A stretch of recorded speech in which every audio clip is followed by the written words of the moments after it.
Maître Andréane Martel, qui est la directrice générale par intérim de l'AGEFO. Bienvenue. Merci beaucoup.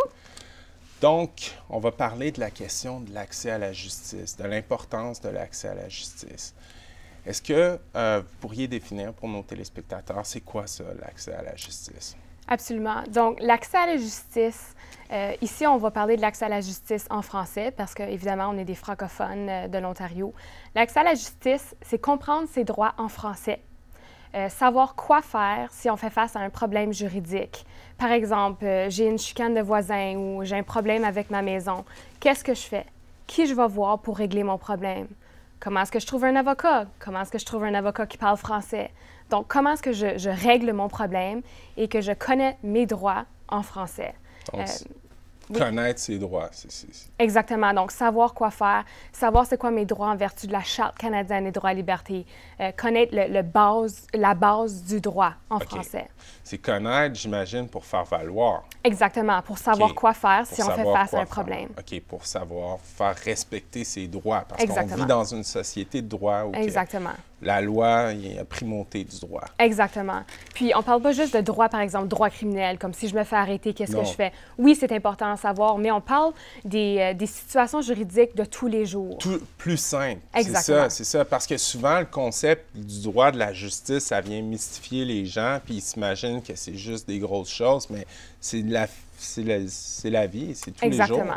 Exactement. Par exemple, je vais au centre d'achat, le plancher trempe, je tombe, je me blesse. Qu'est-ce que je fais? Bien, on parle d'une poursuite, on parle d'une poursuite potentielle, évidemment, mais c'est un problème qui pourrait arriver à tout le monde en tout temps. En tout temps. Puis on avait déjà parlé d'émissions aussi du droit des consommateurs, des choses comme ça. Exactement.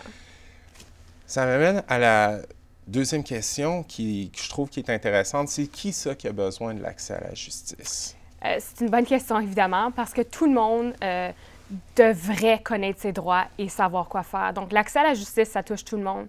Dans les dernières années, ça a été un sujet qui a été, parmi les juristes, parmi la communauté, ça a été un sujet dont on a beaucoup parlé. Il y a beaucoup de rapports qui sont sortis, environ une vingtaine de rapports qui sont sortis depuis les dernières années sur l'accès à la justice. Puis, on estime que 45 des Canadiens et Canadiennes vont faire face à un problème juridique d'ici les 3 prochaines années. OK. Donc, on parle... Donc, c'est pratiquement tout le monde. Exactement. Donc, on parle vraiment de la moitié de la population qui pourrait faire face à un problème juridique en 3 ans.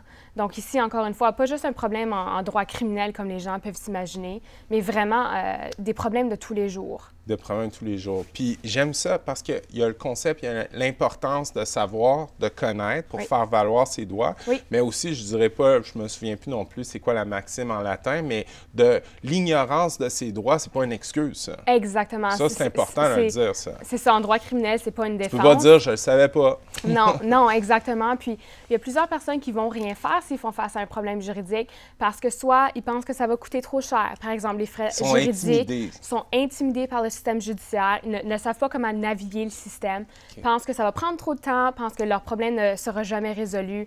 Donc, il y a des très grandes statistiques de gens qui vont rien faire, puis ignorer leur problème. Ignorer le problème, puis ça, c'est pas une façon de...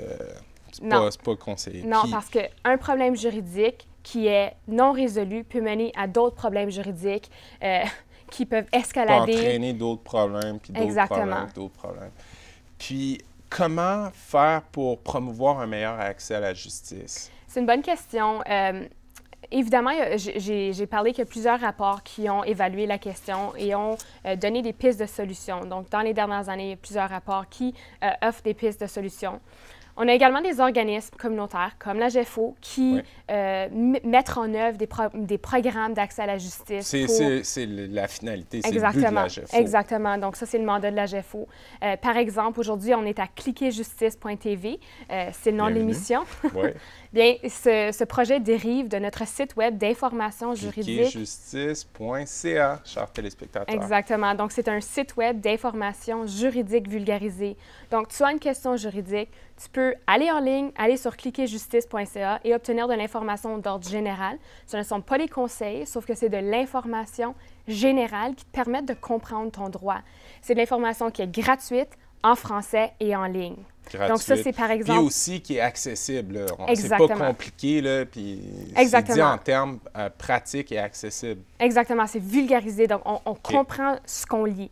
Donc ça, c'est un volet de la GEFO qui mise vraiment sur l'accès à la justice. Un deuxième projet, c'est un centre d'information juridique d'Ottawa, donc le centre d'information juridique d'Ottawa, the Ottawa Legal Information Center, qui est ouvert et qui est situé sur le 85 rue Albert, qui offre de l'information juridique à quiconque fait face à un enjeu juridique.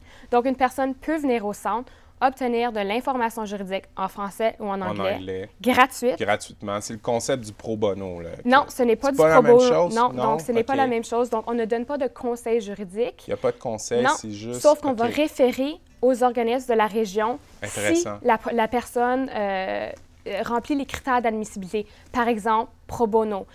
Si la personne vient nous voir et nous dit j'ai un tel salaire et remplit les critères d'admissibilité, on va les renvoyer, les référencer à aide juridique, à pro bono, etc. OK, excellent, excellent. Moi, j'aime tout le temps ça, mettre des situations, tester les connaissances pratiques de nos téléspectateurs. On va prendre un scénario, OK? Oui. Puis on va pouvoir évaluer, chers téléspectateurs, où vous vous situez dans vos connaissances. Spectrum. Oui, le spectrum. Donc, une personne se fait arrêter par hasard par un policier sur le bord de la route. Oui. Est-ce que ça vient brimer ses droits? Donc, oui ou non, chers téléspectateurs? Répondez. Donc, la réponse, la question, c'est si je me fais arrêter sur le bord de la route par un policier, est-ce que c'est violer mes droits en vertu de la Charte canadienne des droits et libertés? Oui, c'est la question de la Charte. Exactement. La réponse, c'est oui. Donc, oui, si un policier vous arrête sur le bord de la route, c'est une violation des droits. Toutefois, la Cour suprême du Canada a décidé que malgré que c'est une violation, c'est légal. Et un policier peut vous arrêter... C'est légal ou raisonnable? C'est raisonnable. Puis un policier peut vous arrêter sur le bord de la route sans avoir des motifs raisonnables de croire que vous avez fait quelque chose de mal. Pourquoi? La Cour suprême a dit que c'est la seule façon que les policiers peuvent assurer la sécurité du public sur la route et le respect de la loi. Donc, vous vous faites arrêter, c'est légal, un policier peut vous arrêter pour aucun motif sur le bord de la route, vous détenir au sens de la Charte. OK. Mais là, on va tester nos téléspectateurs. Est-ce que ça veut dire qu'ils ont le droit d'aller fouiller dans l'auto, fouiller dans le coffre, tout ça? Bonne question. Est-ce que vous... La majorité des gens ne le savent pas, mais non. Un policier ne peut pas vous arrêter et fouiller votre voiture. Il a le droit de vous arrêter, vous poser des questions pour assurer la sécurité du public, mais là, d'aller fouiller la voiture de quelqu'un, ce n'est pas légal, sans avoir les motifs raisonnables de croire qu'il y a une raison de fouiller la voiture. Nos téléspectateurs commencent à être habitués avec la question d'exception, de motifs raisonnables, tout ça. On ne peut jamais trop voir le droit de façon noire ou blanche. Il y a tout le temps des exceptions. Puis...